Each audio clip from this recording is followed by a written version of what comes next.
Sausrai atsparūs augalai, paveldimų genetinių ligų prevencija – tai ateities mokslo perspektyvos, apie kurias netyla kalbos Vilniaus universiteto profesoriui Virginijui Šikšniui, atradus genų redagavimo technologiją.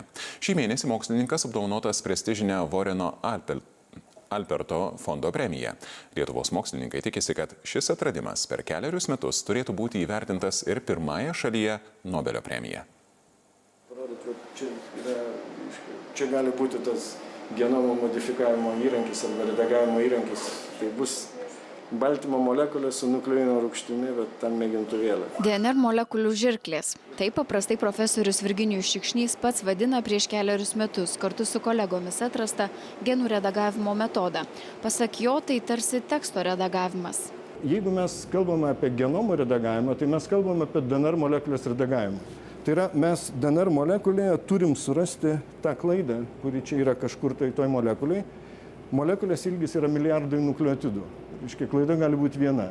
Tai turim surasti tą klaidą ir turim turėti įrankius, kurie leistų tą klaidą mums iškirpti, kaip redaktorius tą padaro redaguodamas tekstą. Tai kada mes kalbam apie tuos genomo redagavimo įrankius ir apie tuos įrankius, kuriuos čia mes atradome, tai yra iš tikrųjų kitos molekulės, kurias mes vadiname molekulių žirklėm. Ir tos molekulės sugeba atrasti tą klaidą, mes jas galime užprogramuoti, kad jos nukeliautų į tą vietą, kur yra klaida, ir jos veikia kaip žirklės, jos iškirps tą neteisingą raidę ir įstatys teisingą raidę. Pasak profesoriaus, šie genomo redagavimo įrankiai leis gydyti paveldimas ligas, pavyzdžiui, įvairias hemofilijos formas.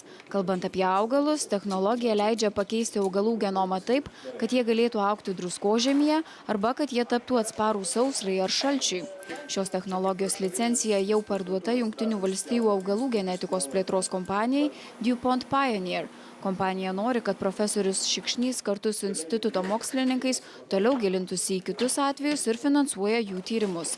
Atradimas jau sulaukė tarptautinio pripažinimo.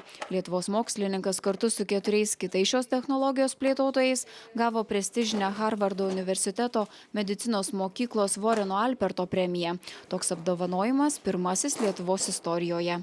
Reikalingos dabar pastangos. Tikiuosi, gal ir valstybė kiek tai prisidėtų prie viešinimo.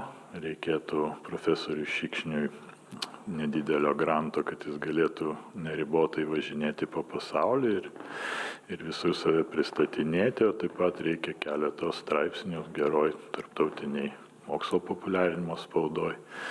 Irgi pasamdyti gerus žurnalistus užsienė, kad aprašytų jo istoriją. Šios premijos Jungtinių Amerikos valstijų filantropo skyrimas jau yra labai didelio masto tarptautinis viešinimas šio darbo svarbos. Tuo labiau, kad specialistai, kurie svarstys kandidatus nominuotus Nobelio premijos laureatui, neabejotinai jie atsižvelgs į šio darbo milžinišką svarbą. Kinijoje jau pradėta taikyti šį technologiją būtent medicinos srityje. Kiekvienam baltymui savo sąlygos. Warreno Alperto premija pasaulyje apdovanoti 54 mokslininkai.